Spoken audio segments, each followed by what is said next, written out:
السلام علیکم۔ آج ہم نور مقدم قتل کیس میں سپریم کورٹ کے حتمی فیصلے پر ایک گہری نظر ڈال رہے ہیں۔ جی بالکل۔ ہمارے پاس سپریم کورٹ کا وہ تفصیلی فیصلہ ہے جو 20 مئی 2025 کو آیا۔ اور یہ فیصلہ اسلام آباد ہائی کورٹ کے پہلے والے فیصلے کے خلاف جو اپیلیں تھیں نا ان پر تھا۔ صحیح۔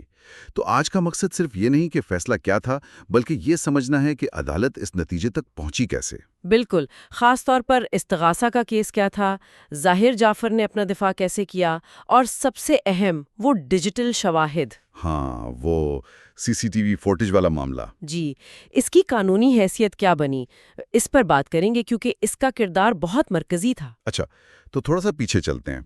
ٹرائل کورٹ کا فیصلہ کیا تھا؟ مجھے یاد ہے سزائے موت تھی۔ جی، ٹرائل کورٹ نے ظاہر جعفر کو قتل پر سزائے موت دی تھیں، ساتھ میں اغوا، حبس بیجا اور ریپ، ان پر بھی سزائیں تھیں۔ اوہ، اچھا، کئی سزائیں تھیں۔ جی ہاں، اور پھر اسلام آباد ہائی کورٹ نے نہ صرف ان سزاؤں کو برقرار رکھا بلکہ ایک سزا بڑھا بھی دی تھی، ہے نا؟ بالکل، ریپ کی سزا کو عمر قید سے بڑھا کر سزائے موت کر دیا تھا۔ اچھا، پھر یہ معاملہ سپریم کورٹ گیا؟ جی، وہاں پھر ظاہر جعفر نے بھی پٹیشن دائر کی، مقتولہ کے والد شوکت مقدم صاحب نے بھی، اور جو دوسرے شریک ملزمان تھے انہوں نے بھی۔ تو ظاہر جعفر نے خود کیا کہا تھا عدالت میں؟ وہ جو دفعہ 342 کا بیان ہوتا ہے؟ جی، وہ ملزم کا اپنا موقف ہوتا ہے۔ اس نے کہا کہ اس کے نور سے پرانے تعلقات تھے، دوستی تھی، رضامندی پر مبنی، اچھا۔ اور یہ کہ وقوع سے پہلے کوئی رابطہ نہیں تھا۔ پھر نور نے خود رابطہ کیا 18 جولائی 2021 کو اور کہا کہ ڈرگ پارٹی کرنی ہے۔ اس کے مطابق پارٹی ہوئی، دوسرے دوست بھی تھے، اور وہ ظاہر جعفر نشے میں بے ہوش ہو گیا۔ یعنی وہ کہہ رہا تھا کہ اسے کچھ پتہ ہی نہیں چلا؟ جی، وہ کہہ رہا تھا جب ہوش آیا تو وہ بندھا ہوا تھا، اور پھر پولیس آئی، اسے چھڑوایا، تب پتہ چلا کہ قتل ہو گیا۔ اوہ، تو اس نے سارا الزام ایک طرح سے سازش پر ڈال دیا۔ بالکل، کہ اسے اور اس کے خاندان کو پھنسایا جا رہا ہے، مدعی کا اثر و رسوخ ہے، میڈیا ٹرائل ہو رہا ہے۔ اور وہ منشیات اور کسی پولیس افسر کے تبادلے کا بھی ذکر تھا؟ جی ہاں، اس نے یہ نکات بھی اٹھائے تھے اپنے دفاع میں۔ ٹھیک ہے، اب دوسری طرف استغاثہ کا کیس تھا۔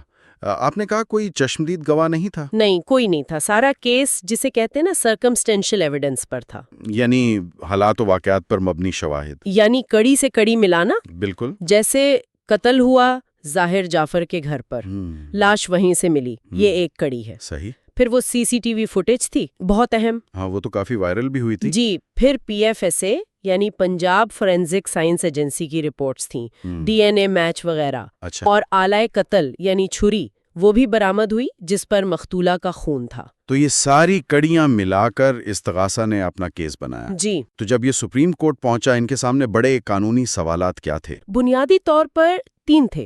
پہلا، کیا صرف حالات و واقعات کی بنیاد پر سرکمسٹینشل ایویڈنس پر سزائے موت ہو سکتی ہے؟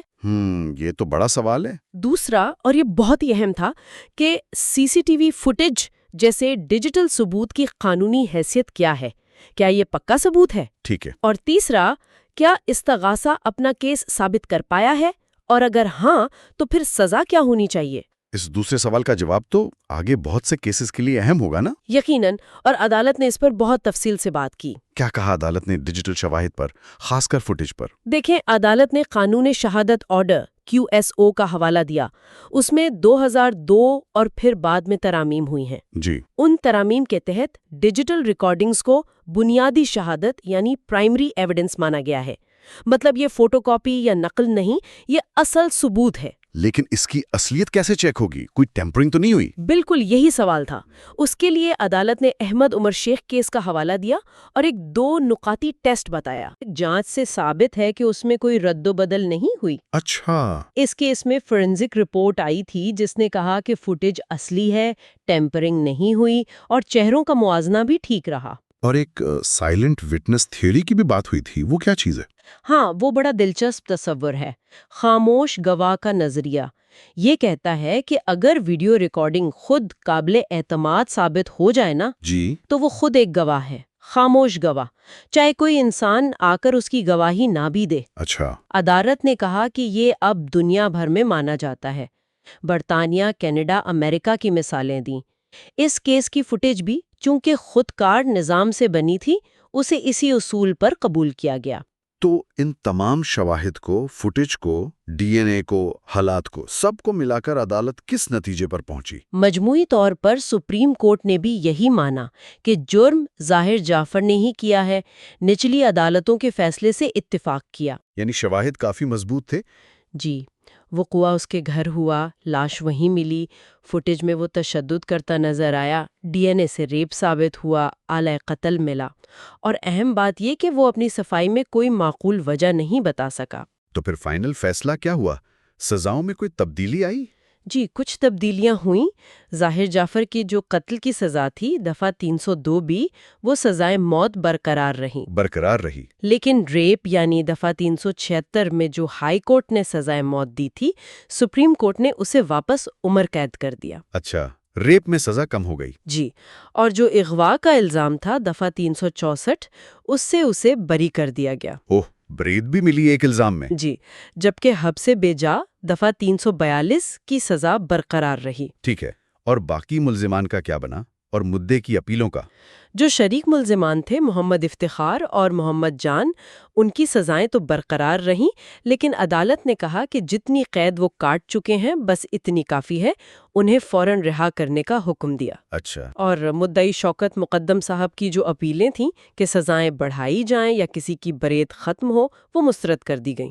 تو خلاصہ یہ ہوا کہ قتل کی سزائے موت برقرار، ریپ کی عمر قید، اغوا سے بریت۔ جی، موٹے طور پر یہی ہے۔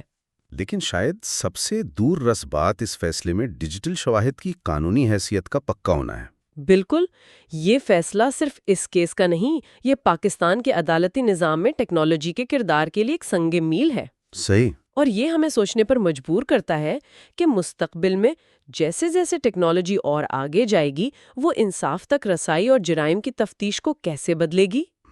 کیا ہم اور زیادہ خاموش گواہوں پر انحصار کریں گے؟ یہ واقعی ایک اہم سوال ہے جس پر غور و فکر کی ضرورت ہے۔